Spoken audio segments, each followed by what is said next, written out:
What's up, everybody? It's your boy Andrew L. Pace, and you are now tuned into the Middle Initial Podcast. Today is July 31st, 2023. I'm here with my co-host, as usual, Jude A. Jackson, with a Mets hat on for some reason. Mm-hmm. Probably got that as a giveaway. And Kevin A. Lewis. What's I going actually on, Kev? brought this. Wow. Sheesh. You used American dollars to purchase that hat? Why, yes, I did. I was like, you know That what? hat I need a new hat. stinks. I'm a Wow, Mets okay fan of that then. hat. I'm a That Mets hat fan of that hat. stinks. No, Stinks. no disrespect. No Wow. disrespect. Wow. That hat stinks. Jeez. Wow. You It's could have it's used that money to buy a beer. You could have used that money to buy A better hat. nachos, a better hat, a lot it's of. what about this hat is like, wow, this thing is this It logo looks right terrible. How about It that? just We can it start. just looks it just terrible. looks here. It looks yeah. boomerish. It looks like a dad It hat. look I like you understand. look like one of them Jersey Shore dudes who wear like the trucker hats and like Wow. you look like one of them right now. You look like you have a Wow. net in your back seat and a He wearing and a cargo cooler shorts at the bottom full of ice for with sure. fish. He wearing cargo shorts at the bottom. For sure. That's what. I actually used to wear cargo shorts at one I'm not time. surprised here. That's Wow. Now you see why I clock out oh at man. 5. Right at Yeah, 5 listen, o'clock, if you I'm got listen, that, it's like I'm tired of this work related abuse. I'm out of here. Clock it out. You guys are not gonna see me at all. That's why. Yeah, this is why he leaves because we make fun of his bad hats. Sure. That's why. And Mhm. we all can't be king of hats like Kev, because Kevin, well, I don't know what hat that is, but A Lookouts, Chattanooga yeah. Lookouts, hat. See, Cincinnati minor league affiliate. there you go. See, there you go. That's Yeah. you gotta be like Kevin. Just get a whole. It's I heat. mean, It's heat. Like it's a fire hat. a Unlike fire hat. that, I'm not gonna lie. whatever the hell is Jude has. Yeah, I'm like, we got some balance. Thank you for balancing that. absolutely, absolutely. Because I don't have a hat to put on. I'm wearing too much yellow, so I don't. You gotta have me here to put up the passing grade on the report card. If not, you're gonna flunk. Same. Before we go any further, make sure you guys right now, if you're new here, stop what you're doing. If you haven't done this yet, if you haven't clicked subscribe, if you haven't hit like, if you haven't left a comment on our YouTube page at all, I need you to do that right now. Subscribe, comment, hit the like. Make sure you're following us on all social media. MIPod69 on Instagram, MIPod69 on Twitter. Shout out to Alan Lazard, who said today in a presser, you don't like the number 69? Shout out to Alan Lazard for the innuendo joke. You know what I mean? What I mean? We're He saying new to the positive team. things about Alan Lazard on this podcast. Hey, don't throw me under the bus. I am throwing you under the bus. I'm driving it over your body, and then I'm reversing back over you. So yes, that's what we're doing. Wow.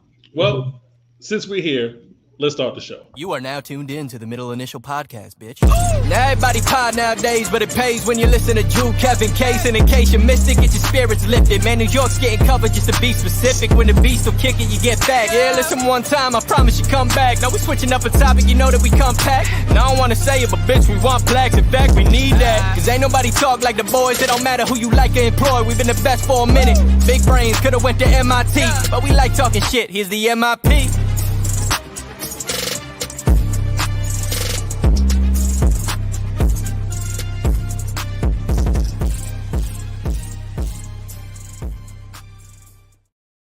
I'm not gonna let Kev hurt my feelings, man. He's not gonna try to bring me down. All right. Well, you're not going to want to listen to me the rest of the podcast because that's what the rest of the podcast is here for. Everybody who's part of Discord, shout out to everybody part of Discord. Shout out to Mike, who just finally became a patron for real. Shout out to Stefan. Shout out to Rodney. Shout out to Uncle Bubba. Shout out to Khalil. Shout out to Tori. Shout out to NJ Farrow. It's a lot of good people in there pop in and out. Shout out to people in the Discord. Shout out to our patrons. But let's get into this, man. And the reason why I brought up the Patreon, because, a lot of times we're in there in the Discord going back and forth. Classic fights. Me versus Dan. Me versus Kev. Me versus everybody. I was about to say that. I'm going to get a shirt done that says Cage versus everybody. But we have an interesting brouhaha going on over in Indianapolis. Jonathan Taylor versus Jim Irsay. Now, It's a lot going on. Apparently, Taylor, like most of the NFL running backs, unhappy with their current contracts or their future outlook on their money. And not a rumor, but Taylor is not at camp. He's not even holding in. He's holding out. He was today. He was today. He was today. So he held in. He wasn't doing anything, but he was there. His body was there. He's a hold in. Yes. He's a hold in. He is coming off an injury. He was injured last season, right? He's coming off injury. Yep. Ankle injury last season. Irsay has some interesting comments to say about Jonathan Taylor. And I know Irsay has a problem with alcohol. Or let's call it what it is. I mean, it's not a secret. It's not a secret. You could have phrased that more delicately than just. No, I mean, there's no way to phrase it. Like he has substance abuse problems. See? That's not any better, right? Especially in this context, because we're about to call him a loony bin. So right, he's he made some interesting remarks, and I don't know if I should if I haven't, but he did say something to the effect, which is kind of morbid when you think about it. If I die tomorrow and Taylor's out of the league, no one's going to remember us. Like, you know what I mean? Like, and like life go, like the league will go on, nobody will remember us and stuff like that. I don't know about you. I've never heard a dispute go as bad as this. He said, and I quote, "If I die tonight and Jonathan Taylor is out of the league, no one's going to miss us. The league goes on. We know that. The National Football League rolls on. It doesn't matter who comes and who goes, and it's a privilege to be a part of it." Excuse me? I mean, I wouldn't say that, but he's not wrong. That's the thing. I just don't understand what that has to do with the situation. That's the part that I don't. That's where he loses me. Like, okay, yeah, you're right. Like, yes, once y'all retire, die, whatever, yeah, the NFL will go on. The NFL likely will always go on. That is a very true point. What that has to do with Jonathan Taylor wanting to get his contract extended is beyond me. I have no idea what it has to do with the current situation. None. Yeah. It sounded like he tried to start a suicide pact in the beginning. Like, if I die tonight, like, whoa, you're on your own. Okay, you die tonight. Relax, buddy. Relax. Like, relax. I'm still here. Mm-hmm. If you die tonight, I won't be out the league tomorrow. Like, speak for yourself, but like, right. If you die tonight, like, I'm going to be perfectly fine and healthy. God willing. So I don't know what you're talking about, sir. Don't try to drag me down with your nonsense, Jim. Like, what the hell's going on? And then, so I mean, it gets uglier from there because apparently they were trying to say that Taylor hurt his back and like a workout injury, and he wasn't on the PUP list. He was on the NFI list. They were thinking about putting him on the NFI list. Right. And NFI is not what it's non-football injury list. Right. So thus they wouldn't be on the hook for his 2023 salary. They wouldn't have to pay him. Right. Which means he'd still be on the hook for his rookie contract the following season. It's getting nasty. The running back situation in the league is getting nasty. We've had a plethora of retirements spontaneously too. Like 3 guys retired. Like Sony Michel retired.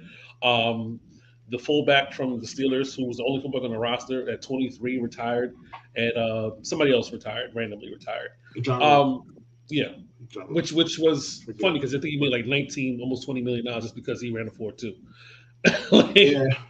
Like he made a lot of bread just because he ran a 4.2. But this running back saga is just getting really nasty, and this is the nastiest part of it all. Like this situation between Taylor and Irsay. I mean, would you say, Jude, that Taylor has a leg to stand on, quote unquote? Not trying, no pun intended. When it comes to I'm sorry. I did not mean for it to come out like that, but it did. Does he have a leg to stand on when it comes to what was they? What did he say? He wanted 16 million per year, something like that. There was a rumor or whatever. I Like mean, what your thoughts? he kind of does. He's pretty much been their only offense for the past several years with all of the trash quarterbacks that come there. Matt Ryan's corpse, Carson Wentz, Phil Rivers' corpse, all of that, Jacoby Brissett, and now they have a rookie quarterback. They'd be a lot better with Jonathan Taylor than without. So whatever negotiations they have, it should lean towards Taylor. I don't think he's going to get 16 million per year, but I would think he's going to get a long-term contract, maybe an extra 2 years or something. Not from the Colts. Do you think the Colts are going to give him that contract? Eventually do. Unless they find another undrafted free agent running back or a rookie that does well, which they probably will. But then what team's going to trade for him? No one's trading for him. If his thing is he's not going to play without a deal, which I don't think that's what's going to happen. But let's pretend that it is. Nobody's going to actively trade for this. And then, who is going to extend it? Because, Jonathan Taylor is really good at football. No questions. He is coming off of an ankle injury. And then you have to trade, I'm assuming, a reasonably high draft pick for him and then also pay him if that's what his hang-up is. Now, I do kind of feel like it's one of those, you know how we're doing the Aaron Rodgers tour now where, he's willing to do some shit for the Jets that he wouldn't have been willing to do for the Packers? I kind of feel like Jonathan Taylor, so somebody might trade for him and he might be willing to just come in, run his ass off, and then go get his money from wherever in the offseason, but he's just not willing to do that for the Colts. I don't think it reaches that point. I think the likeliest outcome is he plays it out for the Colts, and then unfortunately they might franchise tag him if he's good enough, which that's going to – we're going to be right back here, more or less. So, I don't think he unfortunately, he just does not have a lot of leverage because what's the alternative here? Just like the rest of the running backs. We could say whatever we want. There's a reason that Saquon buckled for $2 million.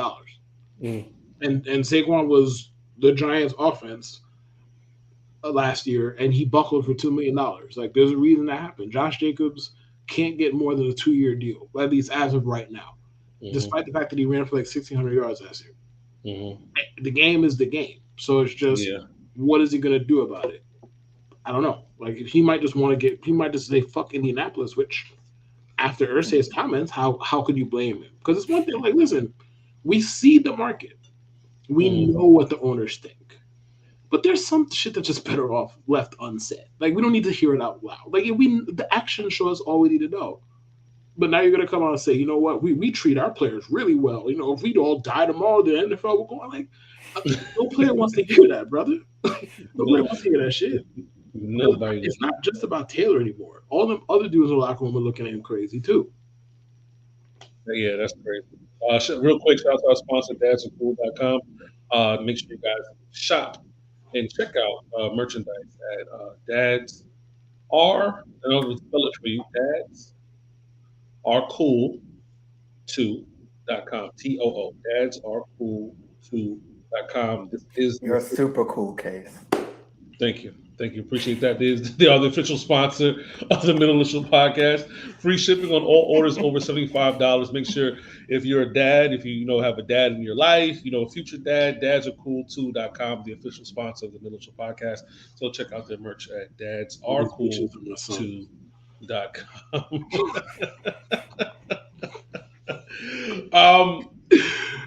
How did you guys feel about Etienne's comments? I felt like he was kind of like a little sucker. Well, Etienne was talking. I think the Jackson running back. He was talking about. I think he was talking about the. I don't want to say. He was talking about running backs being versatile, and basically it's up to them to do more. You know what I mean? I think and it kind of came off to me one of those dudes who he's a second-year guy. It's kind of one of those I'm cool with the boss. You know what I mean? If we do better, they'll pay us one day. Look at Christian McCaffrey; he got paid, and it's Christian McCaffrey. Your list of people is one, brother. One, my brother. One. he's the highest paid in the league. Outlier. That's not. And here's the thing with that. And I get that with the running back arguments, a lot of people on both sides feel very spirited about it. It's very spirited, right? Here's the thing with ETN's argument: we have to be versatile, and you'll get paid accordingly. Blah blah. Yeah. Then explain the tight end market. Exactly. They want tight ends to catch passes, and they want them to block like tackles, and you don't get paid accordingly. So what are we talking about? And then with the running backs, like none of these teams. I already stated what I think about how the Giants used Saquon last year, for example. But none of these teams use these running backs enough outside of like the creme de la creme, the one-of-one, the McCaffreys, the Le'Veon Bells, the Marshall Faulks. None of these teams use these backs enough in the passing game for them to accrue enough numbers to point at, like, you know what? I had 900 yards receiving. Pay me like a receiver. So, like, ETN can say whatever he wants. And he's technically a receiving threat. And you look at his underlying receiving numbers last year, they stunk, for one. And two, his traditional stats weren't that good either from a receiving standpoint. So it's like, my brother, you're doing all of this, and it's like, if you keep doing this, you're just going to get paid like a garden variety running back because that's what your numbers claim that you are, or at least that's what ownership is going to look at you as. So you're saying, oh, it's up to us and this, that. There's like, okay, that's fine. We could say that, but Austin Eckler caught 8 million passes the last 3 years, scored 8 million touchdowns 2 years ago. He still can't get a deal. Right. So,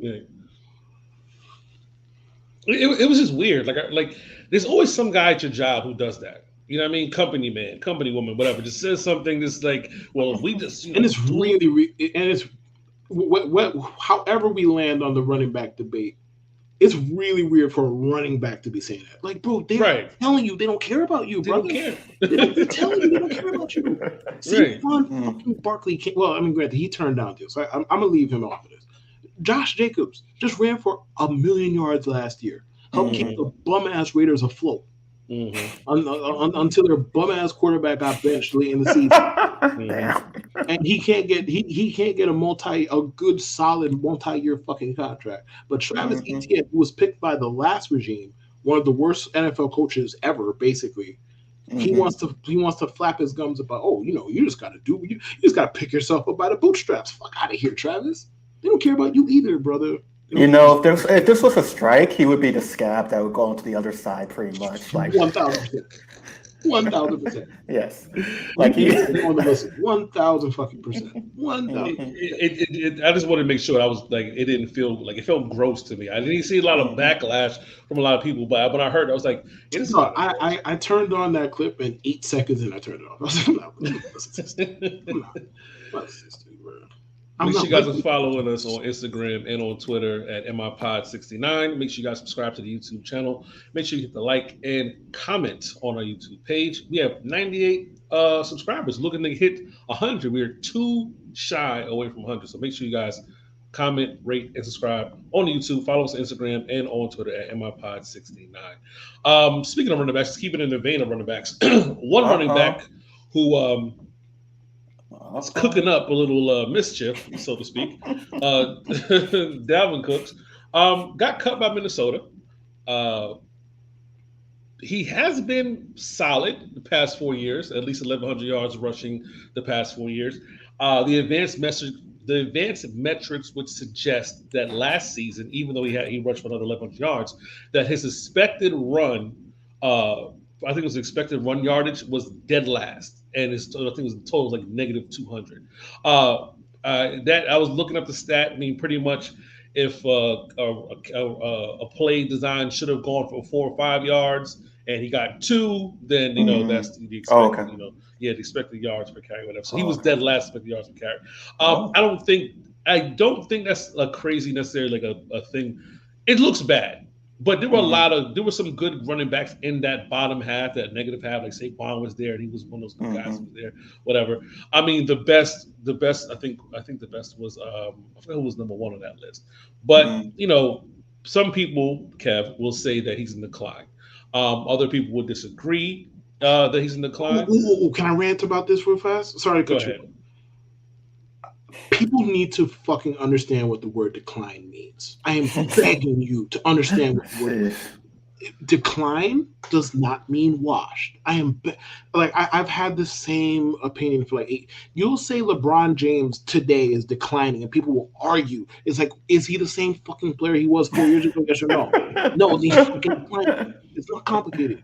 Dalvin Cook is perfectly fine. I never said he was bad, whatever, or any of us that think he's declining. He's a 28-year-old running back whose best season happened 4 fucking years ago. That is a decline. It's literally right there. Was it 4? It was 2 seasons ago. 2020 was his best year. 3 years ago. 2020, the pandemic year. Yeah, 3 years ago was his best fucking season. Like, he's declining. His advanced metrics all went in the fucking tank last year. Yeah. He's declining. But carry on. Sorry, I had to get off my chest. Go ahead. Yeah, no, but I mean, to your point, like when you look at the advanced metrics, it does indicate that it may be hard for him to get yards. Doesn't mean he won't get another, have some, good yards games, whatever the case may be. But he's not. I think he was averaging like 67 yards a game, or whatever. Which again, running for 1,000 yards, like I know mathematically people say, oh, he run for 100 yards each game, blah, blah, 10 games, 1,000 yards. There's only one person who ran for 100 yards per game. That's Jim Brown. And the only person who came and who was second is Barry Sanders. And I remember Barry Sanders, like I said, I think last episode, Barry Sanders had 1,500 yards, 5 1,500-yard seasons in a row. That's the record. And it was the last game of the season in 1999. And he ended up finishing with 1,400 yards, like 1,499, because he ended up with like negative something in the second half versus the Ravens. So it's like, yardage is a fickle thing now. Like it used to be the standard. You rush for 1,000 yards, you're a good running back. But now with the advanced metrics and stuff like that, that's not necessarily the case.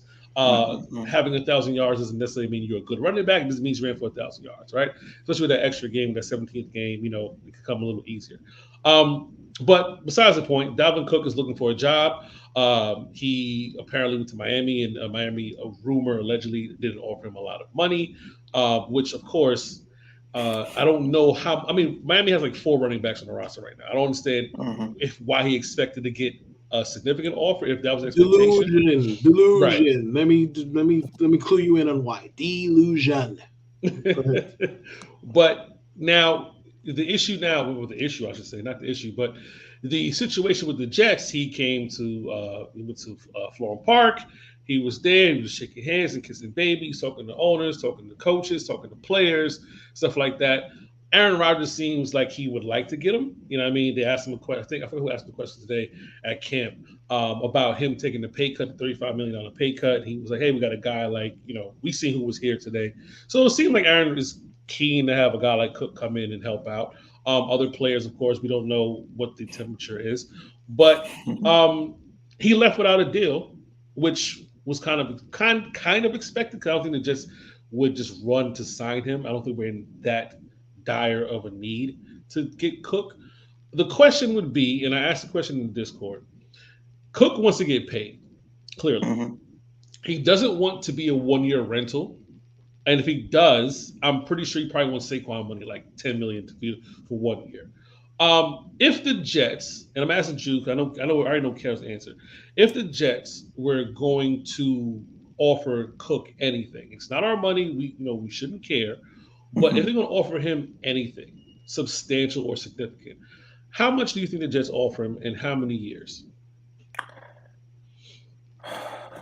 I'm going to go crazy, and I'm going to say something like a 2-year, $14 million deal. One of those years is fake, like one of those fake voided years. So it's really just a 1-year deal. Fully guaranteed $7 million. The second year is guaranteed upon like the first day of the league year or something. I think that would be a fair deal for both sides if it comes to that. I do have questions about. I was talking about this with the people in the Discord earlier. The thing I wonder is, I would have rather the Jets gone this hard on a wide receiver as opposed to a running back, because mainly it's just like, I mean, receivers matter. I'll just say it for you. But, yes, wide receivers matter more. Kev read my mind. They matter more, and it's like, okay, Brees might be compromised or unhealthy for the first few games. Michael Carter and the rest of them, the rookie running back Israel, I forgot his last name. I said, when you not know how to pronounce it. Well, either way, I forgot it. I'm not going to attempt to pronounce it.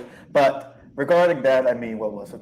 Now I lost my train of thought. Yeah, they're serviceable enough for the first few games that I don't think it's that pressing of a need to get Dalvin Cook. I can understand getting Dalvin Cook, but it's not that pressing of a need. I would rather do the full court press for Odell Beckham or DeAndre Hopkins, but it is what it is. And plus, there's some other stuff with Dalvin Cook that gives me pause. Some other stuff. You want me to say it since you don't want to? Right. Somebody can say domestic it. violence. He might be a piece of shit. I'll say it. Right.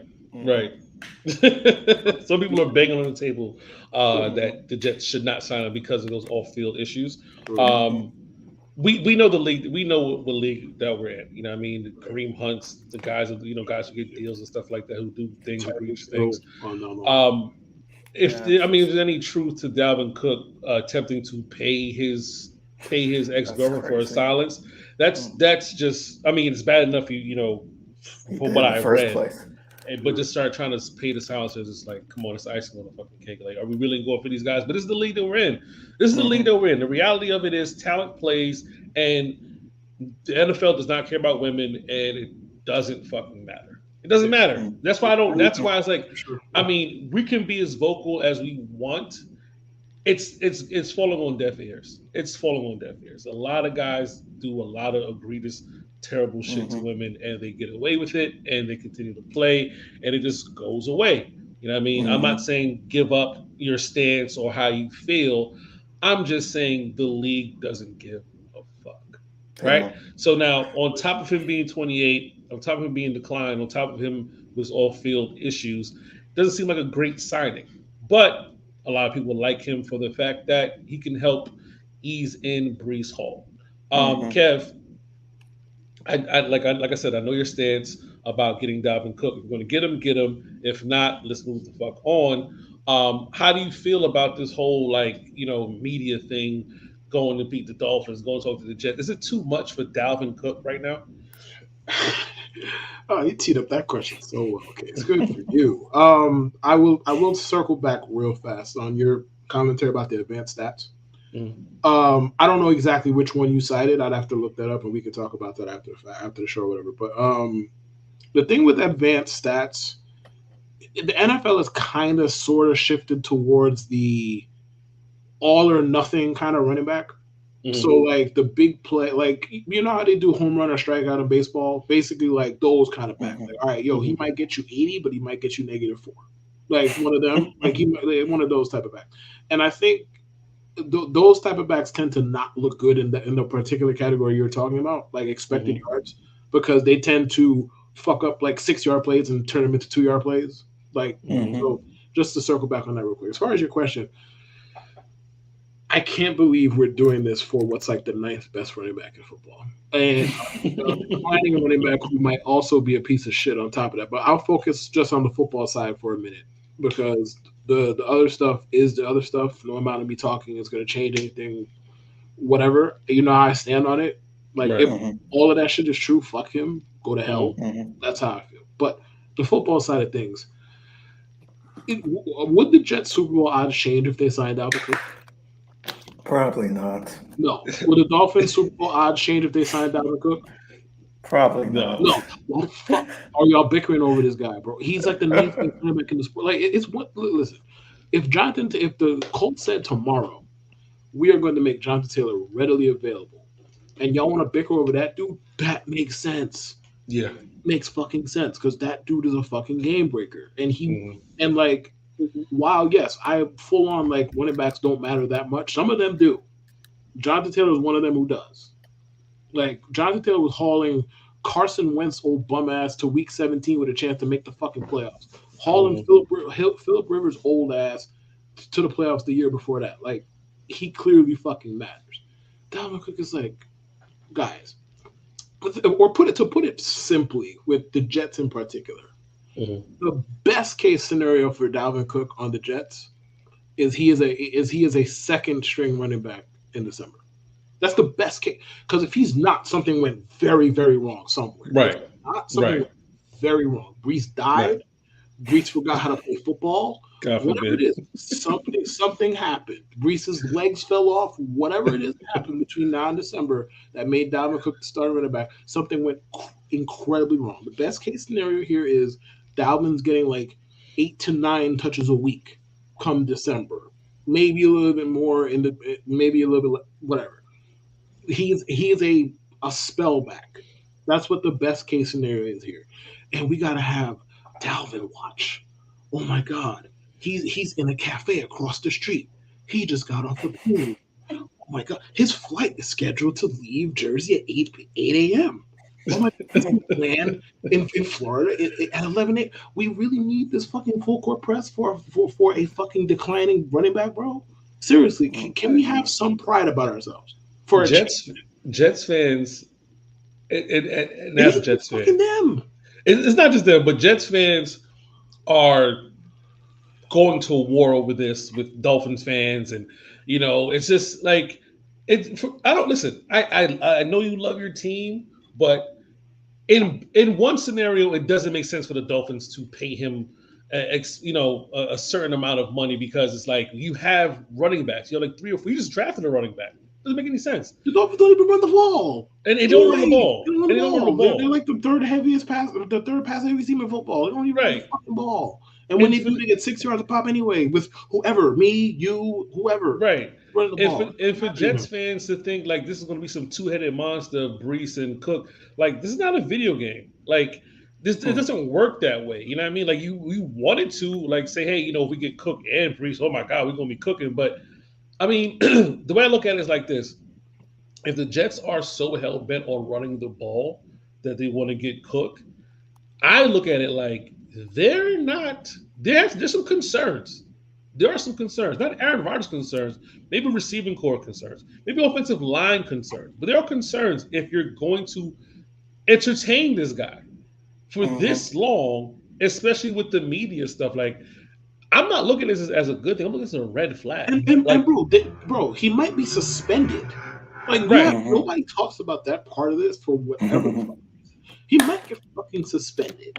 Like, if any of this shit is true, like whether you're talking about the first part of it is true, the second part of it is true, the payoff part is true, whatever it is, he might get fucking suspended, which then defeats the whole purpose. Considering yourself to help ease Brees back into the fold. It's like I look at, like I said, red flag for me is being this hell bent on getting a running back. It doesn't feel like it's just about spelling Brees Hall, because you have Carter, you have Knight, and you have the rookie. So it's like you can still do what you're doing with the guys you have on the roster. Now you get Cook, who's the odd man out. It's going to be Knight or Carter, and for all intents and purposes, they say Knight is having a decent training camp. You can get Carter on my face, dog. For real, they can get Carter on my bye. Sign up. Bye. So that man took way too much for a 4th round pick who was okay, solid, whatever you want to call it. Rookie year, sucked the second year. It's like making these sassy tweets whenever the Jets are linked to a running back. It's like, brother, they're linked. The call is coming from inside the house. They're linked in because of you, brother. Right, right. Because we already seen what he can do when Brees Hall went down. We already seen that. Not so much. We don't need to see it again. Nada. And right. We already seen they what saw the Buffalo game. Yeah. Right. Like it's almost like the same thing with the quarterbacks. Like we don't need to see Flacco, Wilson, and Strubler again. You know what I mean? And, we've seen it already twice. We don't need to see this movie again. You know what I mean? Like, all right, so we have a new quarterback. So I don't think so. I'm looking at hey, the Jets are this hell bent on getting Cook instead of saying like we get anybody else. Like they don't want to go back again with a Carter Knight situation again. So that's my 2 cents on it. I don't see it as a positive. I see it as a red flag. I don't make, like Kev said, it's not a Super Bowl contending move. And according to training camp, our offensive line is not looking good, according to the reports from training camp. Now, today, on a positive note, they said Becton was looking good, second strong day of practice. Titman, not available, and some other dude who was playing today who was garbage, apparently. So it's looking like McGovern is going to be the starting center if things don't change. Dwayne Brown is still on the PUP list. Haven't heard nothing bad about Thomas on the ABT. Mitchell's playing the right tackle, but they're saying the Jets are getting beat on the edge badly in practice, badly. So there's a lot of concerns still, and you got a 38, 39-year-old quarterback. You really need to make sure this offensive line is solid. So the offensive line is the thing that can quickest destroy the season. That's simple. Right. The offensive line can destroy the season quicker than anything else. Right. So yeah, get that done together, stuff like that. But Dalvin Cook is going to fix everything. That's why we're currently Dalvin watch fucking day for like 3 weeks now. That's why we got to watch his itinerary and when he's getting off the plane and what hotel he's staying in and what plays what tweets he's liking, city, what tweets is he liking, what color the heart emojis he's letting off are. That's why we got to watch him, because he's so fucking important. That's why. The funny thing about the Jets and Dolphins is that it's been a mid-off this past month about Dalvin Cook, and then every time you see a Jets Dolphins argument, it's just a big fat old mid-off. They're like, "Oh, Jets suck," and it's like, "Well, Dolphins kind of suck too." And it's one of the playoff games since I was in fucking elementary school. I'm not Dolphins fans. Yes, I know Jets fans and Dolphins fans is like the tallest short person arguing. I get it. Okay. But the fact of the matter is, still, when I was 13, the last time the Dolphins won a playoff game, I was 13. How old are you now? 5. I don't want to hear it. I don't want to hear it from Dolphins fans. Now, Bills fans, fine. You can say whatever you want. I think Bills fans are fucking insane. But at least they have some recent success to back it to talk about. Fine. Right. Patriots don't won 18 Super Bowls in my lifetime. Fine. They can talk whatever they want. I don't care if McCorkle's the quarterback now. They can talk whatever. The Dolphins? Fuck no. No, bro. No. AOL was barely in existence the last time the Dolphins won a fucking playoff game. Y2K was the biggest conspiracy back then. The World Series the last time the Dolphins won a playoff game, dog. Oh my god, it's the showing Tua throwing like these. I'm not even get into it. I don't want no smoke, Dolphins fans. Listen, I do want to pivot just a tiny bit about training camp, because there's something funny going on right now on Falcons Twitter, and it's that every time we see a pass, every time I'm looking at the quotes, they're like, show the quarterback. And then one pass I saw from Desmond Ridder, which is most likely him, to Kyle Pitts, I'm looking and it's like, oh, that's Desmond Ridder, and I'm like, no, that's why they don't show the quarterback, because he fucking sucks. I want to correct him on what his real name is, but I don't even keep calling him. You keep calling him Riddler. Call him Riddler. I'm correct him because Riddler is too cool for that guy. His name is Ritter. So, damn. His name is Ritter. Yeah. I mean, listen, Kev, the Riddler might fit because the Riddler's where the ball's going to fucking. The Riddler's going to be, can you throw the fucking ball? Like, the Riddler's going to be what direction is the ball going to go in, because it ain't going to be chest high. It's going to be too far up, too far down. Who's that running back again? Bijan. Brian Robinson. Bijan's going to have 325 touches. He's going to get anybody who listens to this podcast and that's not in the middle of the show. I'm not thinking, I don't even give a fuck. Take the free advice. I'd be smoking y'all every year anyway. Draft Bijan Robinson. If he's available, what third, fourth round? Might be third, fourth pick. Talking about third, fourth round. No, he's a first round pick. Easy. He's going to get a ton of touches. He is extremely talented. Draft Bijan Robinson. He's going to get the ball. The pass catchers, that's up to you. Bijan, draft Bijan. Yeah, definitely. The show that quarterback meme is so funny. It's so funny. It's every day too. That's the funniest. It's every day. Yo, shout out to Fort Verts. He was like, "Is every day going to be Ritter quarterback watch? Yeah. Ritter watch? Ritter watch? Yes, it is. It is Charles. Charles is pissed off. Like, yo, I gotta cover this team. Like, yo, yes, you crazy. Speaking of bad teams, man. Yankees and Mets at the trade deadline. Do your dance. The Yankees seem to be two-stepping in the corner, while the Mets are showing home. To quote Kevin, they are twerking on the dance floor. Who do you want? We got them. Who do you want? The funny thing about this with the Mets, right? The first chip to fall was Dave Robertson. And I never seen somebody who gets so upset at a 38-year-old reliever. Like, It was so stupid. Like, yo, people, the Mets, they're blowing it up. I'm like, over Dave Robertson, he's 38. They're throwing in the towel of the season, brother. They're like 9 games out of the wild card. What did you think they were gonna do? And there's like 60 games left, bro. What did you think they were gonna do? But then it's like Max Scherzer wants to talk to the brass about Dave. Really? I thought did we trade Pete Alonso? Did we trade Lindor? Right. Max Scherzer wants to talk about the. I read that. I'm like, that conversation can't be very long. It's going to be like, all right, who is it? Max, right, come in, sit down. So I just want to talk about the direction of the team. We are selling. There's your there. Can it be more obvious, Max? Okay, right. Now why not? Okay, good talk. We will be in touch about whatever teams contact us about you, and we will get you to where you want to go. Okay, he's gone. Good. He's gone. Like how long had that conversation been, dog? It had to have been like 3 sentences. Like, I want to know what the direction of the team is. Brother, have you looked at the standings? But my thing is, if that trade is what got you all riled up, what is? I mean, all right, granted, Dave Robertson has been solid in relief. You know what I mean? Because one of the few guys in the bullpen. But Max, I mean, it's pay you no, never mind. You know what I mean? You haven't been pristine, this season as well. I think your ERA is the worst since like 2016 or something like that.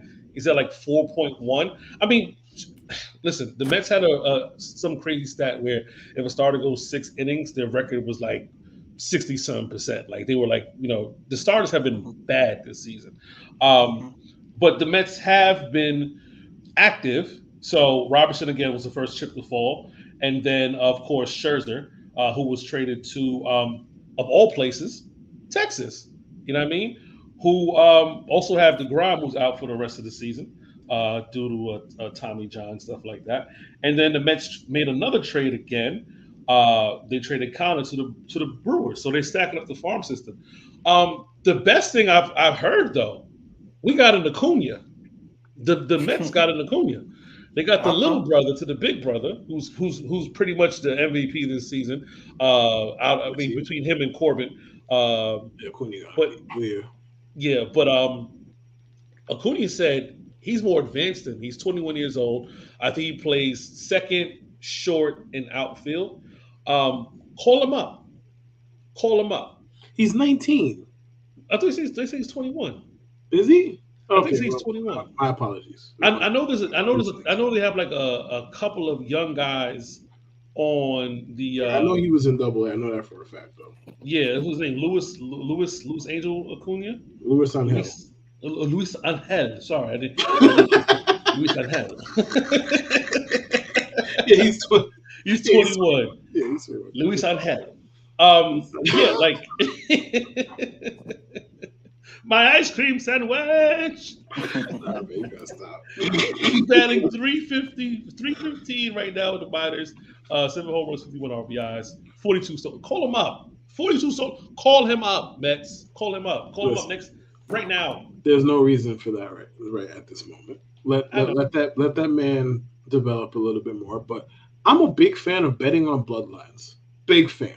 Bet on the bloodlines, especially when there's a reason. Like, it's not like he stinks and you're just like, oh, his last name is. He's been really fucking good in the minors. Like, The only thing with him is like he has a penchant to hit the ball on the ground too much. That can be altered. That can be fixed. And I mean, he might hit the ball well enough otherwise that it matters a little bit less. Because like Ellie De La Cruz has the highest ground ball rate in baseball by a wide margin, and nobody cares. Because, well, he beats out a fielder because he's the world's fastest man. And then he hits a few 480 feet. So you live with it. But it's a good get for them. Like, granted, the Mets did what they were supposed to do. They paid off some of the deals so they could get a better prospect back. And they did well for themselves. Like, I don't know what this means for the 2024 Mets. I don't think anybody should really care that much. Because if you're going to go into the offseason with, like, Quintana as your first starter, it's probably going to be another rough season. Yeah. But if you sell off all these pieces for, promising enough younger players, you can live with it, I think. It sucks, but you can live with it. Yeah. I mean, look who they gave up. Robinson, Connor, and they got a really good return for Robertson too.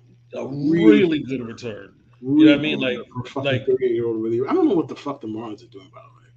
Neither do I. I'm glad who they're doing. The Marlins think they are. Like, bro, they have like a negative 40 run difference. Bro, they're on a 5-game losing streak from being like, damn, we should have sold. Just one. Like 1 bad week from like, damn, we should have sold. I don't know who the fuck they think they are, honestly. But you know what they think they are? They're going to go to the postseason, and the pitching's going to dominate. Because I mean, hitting definitely gets harder in the postseason. You know what I mean? So they think they're going to go into the postseason, and the pitching's going to dominate, and the bullpen's going to be solid. They're going to win 2-1 games or 3-1 games. And listen, that's possible. I'm not here like that's the thing with the trade deadline. Now that Major League Baseball expanded the fucking playoffs, so half the goddamn league makes it. Everybody thinks they're contending, and everybody thinks they're in it. And to a degree, I can't even blame them, because if you get to the playoffs and then you can't feel your face that kind of hot for a month, you might win a championship. We saw the Braves do it, and I get it; they're like the outlier, fine, but it's not that extreme an outlier. Like mediocre teams to average teams or whatever have gotten hot late in the season and won championships before. It's not it won't be a first, it won't be the fucking last. But that's the thing. Like everybody, like the Marlins think. I just don't think the Marlins are any good, and their situation is like, yo, they might be one losing streak away from it. Oh shit, we should have fucking sold. So I don't know why they're actually selling people of note for a good closer, but an old one. Like I think you could have gotten a comparable reliever for less, but then at the same time, the Mariners traded their closer and got a really good return for him too. Yo, Yankees. Yo, that's second closer. The Mariners have traded. Who was the first? Diaz. Oh, I mean, I think that this year. Yeah, copy. Right. Yeah. And Yankees. I don't even care what the Yankees do as far as buy, sell, combination, word to drink, whatever. I don't care what they do. Clay Holmes needs to be made readily available. Period. He needs to be made readily. And if somebody wants to pay good capital to get him, you move him. If that means like other moves are made like to win now or whatever direction you want to go in, fine. But if this is going to be a seller's market and you have something people want, like as in a closer, trade him, move him, or at the very bare minimum, try to move him. I mean, the Yankees should be sellers, right, in this situation. There's no reason for them to try to fix whatever's going on. Like the thing is, like, I see both sides of it. I'm sick of these dudes. So, like, I wish they would just sell them and get them out of my fucking face. But they're like 3 games out of a playoff spot. Like, they can make that up. Yeah. So, like, I understand why you'd buy. Because I don't think the Yankees are that much away from being a semi-threat.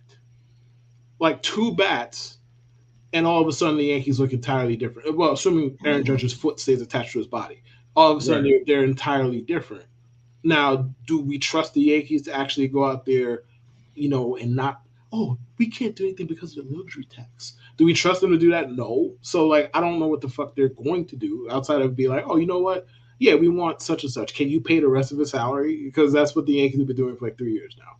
So I don't know. Take McNeil, man. Take McNeil. They said the Yankees and the Mets have been talking. I think it was for Connor, and I guess brother. Why do you think I want left-handed LeMahieu on my team? Because I'm not saying you. It feels like the organization will take a guy like him who has no more pop and a lot of. If they trade for Jeff McNeil, I'm going to make a visit to Brian Cashman myself. We're gonna have a nice talk. Have a nice talk. I'll bring him coffee. Nice talk. The funny thing with the Yankees right now, it just feels like almost all of their lineup, but Aaron Judge is an automatic out. Like, there's no one you can really count on to like do anything with anyone in position. Most of the time, it's like, a guy miraculously gets on first. Brother, the very next guy will ground out to a double play every single time. You want to sum up the Yankees, and mind you, y'all know how I feel about this player, but this is not meant to be insult to him because he's actually been quite good the last, let's say, 40 games. The Yankees' second best hitter in Judge's absence was IKF. Second, like, their best is Glaber. Their second best is IKF. Listen, he's been fine. I'm not even here to. I'm for once not here to shut him. He's been fine. But like, if he's your second best hitter, you suck. That's just how this. I don't make the rules. If he's your second, you suck. Your offense sucks. If he's your second best, they suck, bro. So like, that sums it up. And it's like you have Anthony Rizzo, who essentially is more decorated Daniel Vogelbach at this point. Oh, excuse me, more decorated, slimmer Daniel Vogelbach at this point. You have LeMahieu, who y'all have heard me bitch about him. I mean, whatever. The catchers can't hit. Like Stanton, I'd rather not. It makes me weep inside. I'd rather not even discuss it. Harrison Bader is as dumb a baseball player as I think I've ever seen in my entire life.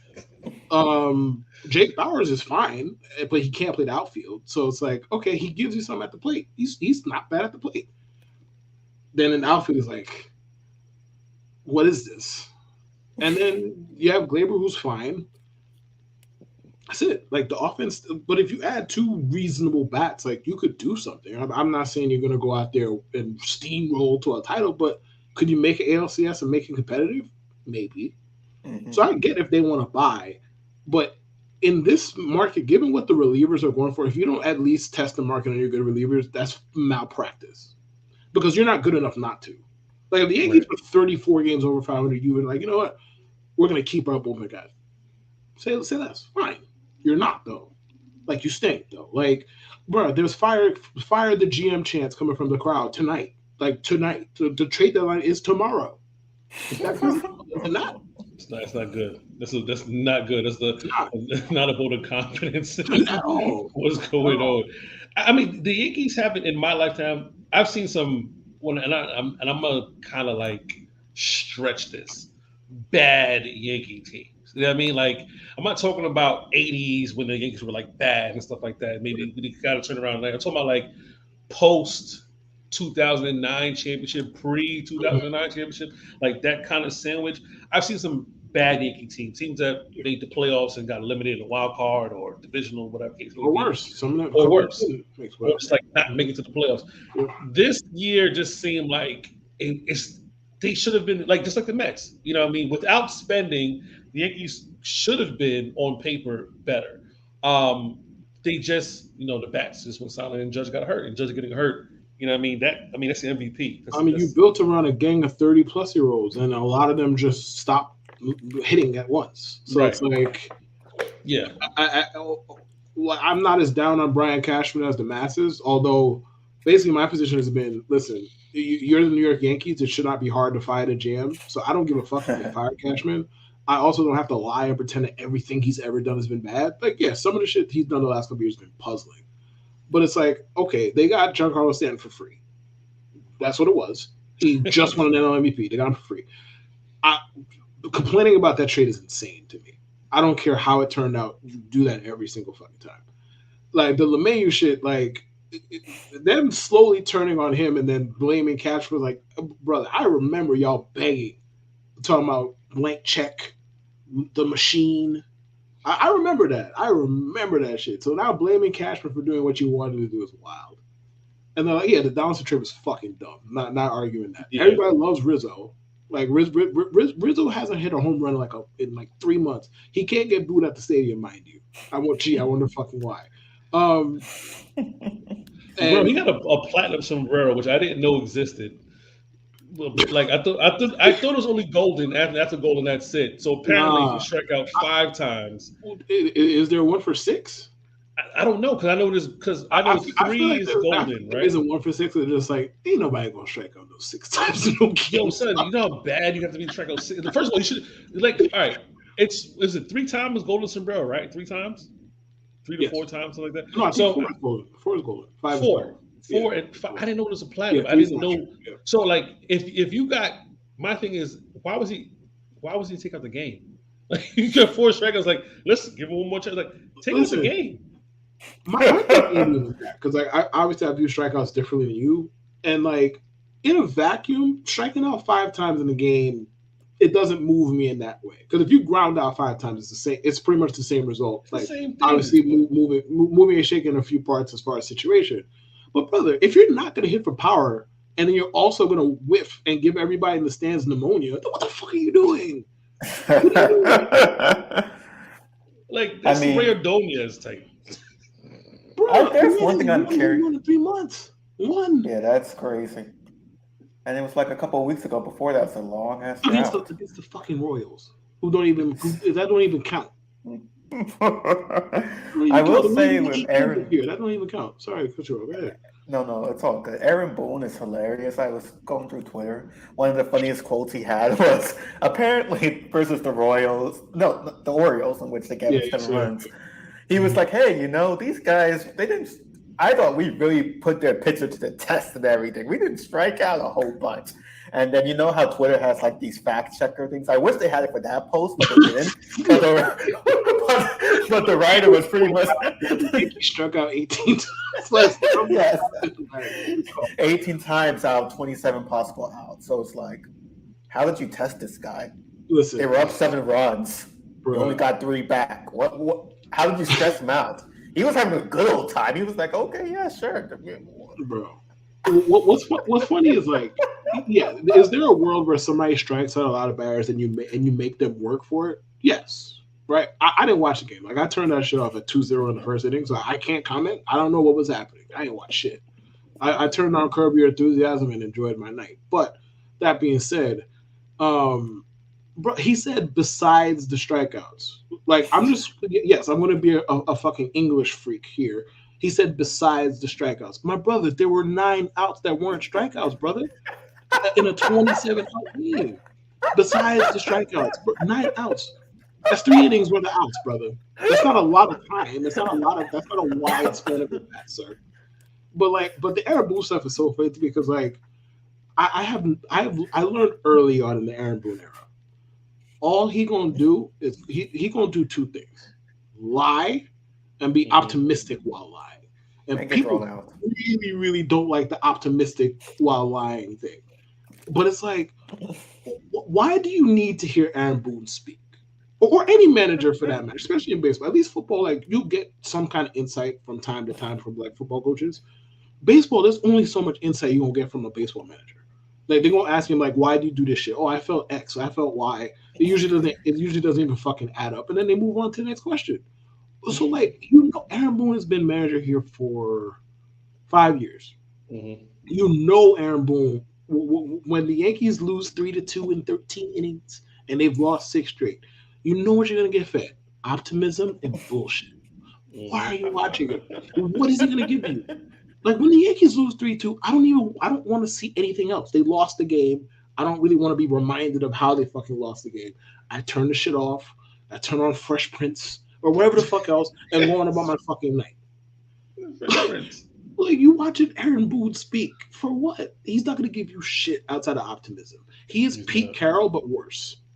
Like, at least Pete Carroll is somewhat in reality. Aaron Boone's not, and he doesn't give a fuck. He's just there to feed you nonsense. That's what they put him in front of the mic for. And they know most of these reporters not going to challenge him on said fucking nonsense. And then we go from there. People are watching shit, and they're getting they're live tweeting Aaron Boone interviews and getting themselves agitated.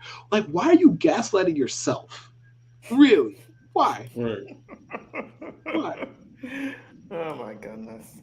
Yeah, I just feel it's just so funny every time the Yankees have a losing streak. It's just the ire against Aaron Boone, and then the player they randomly boo. Like I remember they used to boo Gary Sanchez, who's doing well in San Diego, by the way. Just a reminder, they booed Joey Gallo, who's been okay in Minnesota. But the booing of Gary Sanchez was so funny. I'm just going anecdotally because it's like they booed him for not hustling for ground outs. They were mad he wasn't hustling. Listen, I'm not even going to comment on that because we could hijack the show. This could go for 4 hours. I'm not even going to comment on that. I'll just say one thing real fast. If you want your best players to bust their ass on groundouts, like so they could be out by 20 feet instead of 40, you're a fucking moron. That is all. That's all. Thank you. It gets real boomerish when it comes to like that aspect of baseball. Like, yeah, he's not busting he's not busting his tail down the first baseline. I'm like, I guess, you know what I mean? Like things do happen. Like I think the worst thing that happens with the ground out stuff is when like the guy fumbles it or throws the first base, he drops it. Oh, if he was running hard, he would have been on first. Like, all right, guess. It's like, bro, Robinson Cano was basically the best second baseman in Yankee history. You had people who wouldn't stop bitching on him not running to first base. It's like, bro, they don't pay him to run. Right. They don't pay him. They pay him to hit the ball from gap to gap and over the fences. He's damn good at that shit. They pay him to field well. He's damn good at that shit. Like, okay, I'm sorry that he doesn't care if he gets thrown up by 50 feet or 30. Sorry.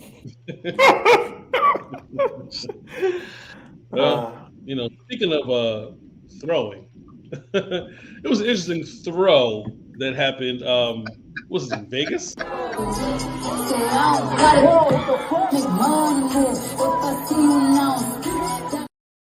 Nah, run that back one more time. I just want to look at her face. She look at her.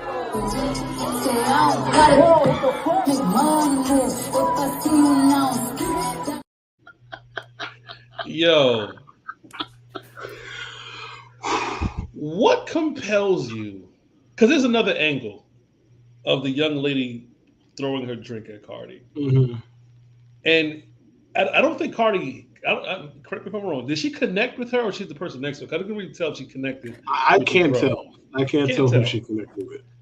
She connected with I'm going to assume she did. Good throw. It was a good throw. Mm-hmm. But the girl immediately apologized after throwing his drink at her. I have some context that might make that make sense. Okay. Apparently, Cardi had asked for the people to throw one on her. Apparently, she'd asked for that previous to that. Now, allegedly, I don't know how they would know. Maybe Cardi commented. I have no idea. But apparently, what made Cardi mad is that they got her in the face. That the water got her in the face, and that's what set her off. Because right before that, she was asking for them to splash her. So because I guess she was hot. Yeah, she was mad that she got splashed in the face. Not the face, so she did like Issa in the security.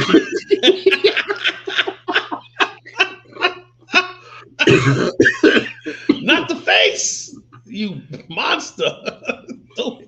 Like, be an adult, Issa. Grow up.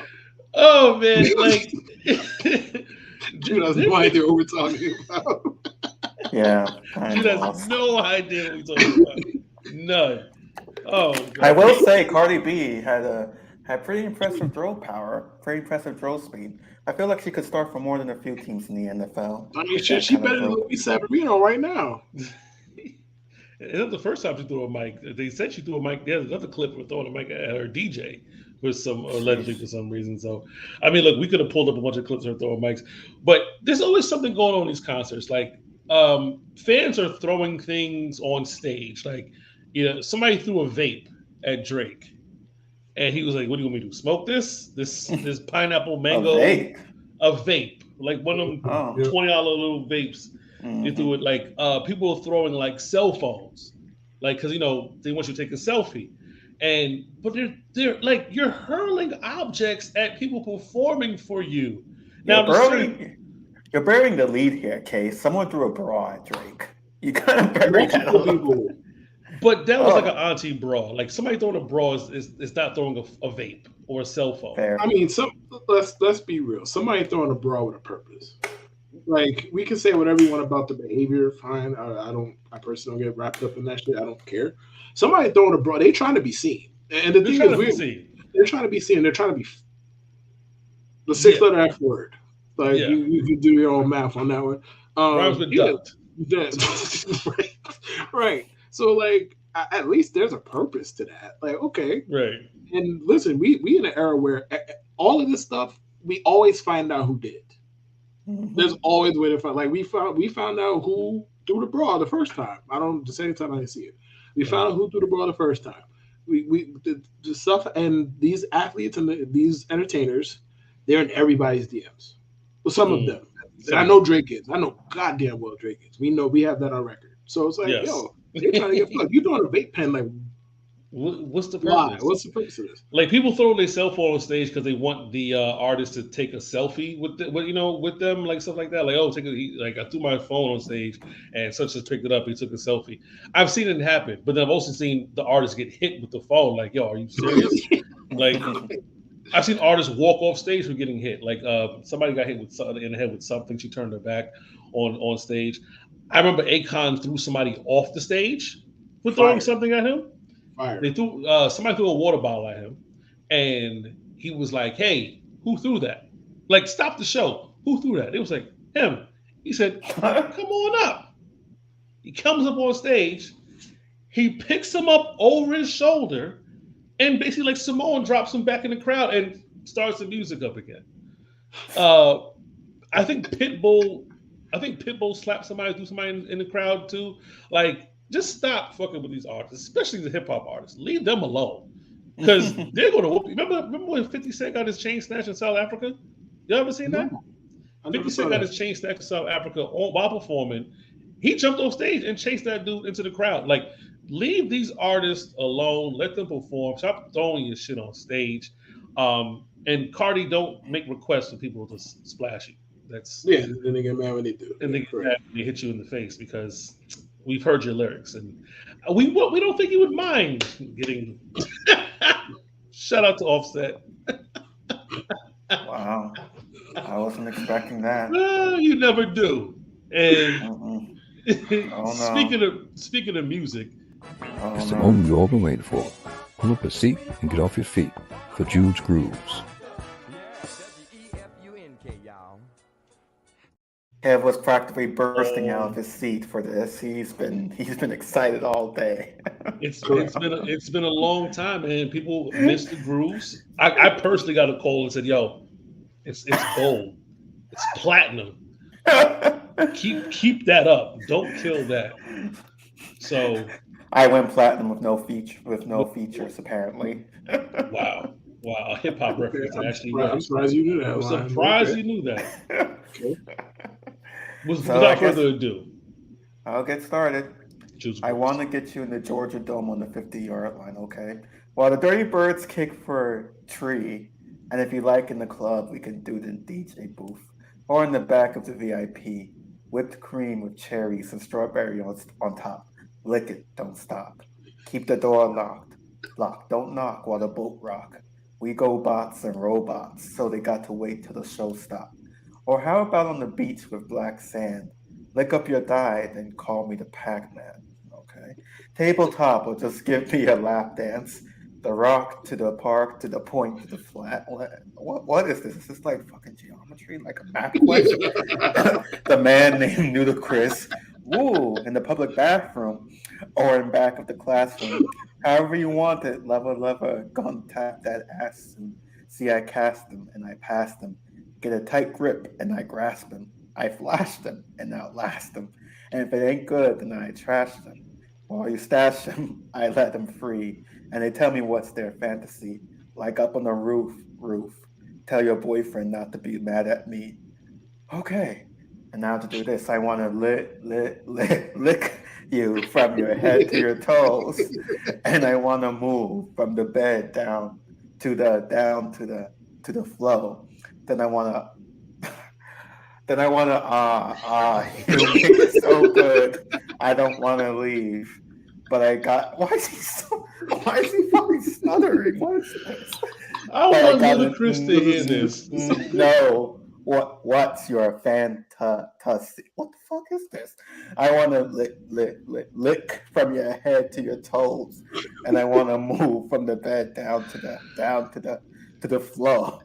Then I want to, you make it so good. I don't want to leave. But I gotta, no, I'm not, I can't do, I gotta. Why are you so pain? What's your fantasy? What the fuck is this? Why is he stuttering? Kev, please tag Ludacris. I want him to hear this. Why is he stuttering? I want him to, if Ludacris hears this. Why is he stuttering? That's what I want to know. Like, what is this? Like, we're gonna get sued one day. Somebody's gonna sue. Like, yo, cease and desist. Somebody's gonna be like, "Why did you ruin my song like this?" Why is he stuttering though? Like, I want to know what is so good. Like, you don't want to leave, man. That's why. Yeah. Like, was it just that good? Like, he just bro. Yes. But why did you sound like you were in pain? You were like, I don't know how. I mean, you want me to sound like I'm having an orgasm or something? Like, no, I'm reading this. No, that's not the point here, though. But we like you does not sound like you just got stitches put in your head either. like you just had a Charlie horse. Like You sound like Hank Hill. I'm just saying. It's Oh. And then he's talking about the rock to the park to the point to the flatlands. Like, is he doing a map quest? Like, what is this? The rock? It's just like euphemism. Like, I want Ludacris to hear this because he. Please, Luda. Please make sure y'all tag Ludacris. Tell him to listen to Jude's his rendition of What's Your Fantasy. Make sure you follow us on Instagram and on Twitter at MyPod69. Make sure you follow Jude Truth at Jude Truth. Make sure you follow Kevin Lewis at KLEW24.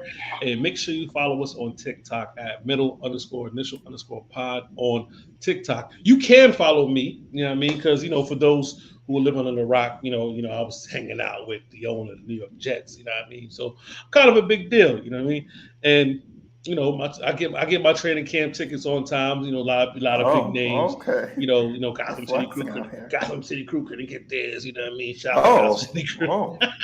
We're out here flexing now. Jeez. They couldn't get theirs, but no, it's funny because like this 2 times in a row I've been able to do Ticketmaster and get my tickets. So I had to rub it in, that you guys couldn't get your tickets. So I will be at training camp. I should be at training camp. I will, but I should be at training camp Sunday, August 6th.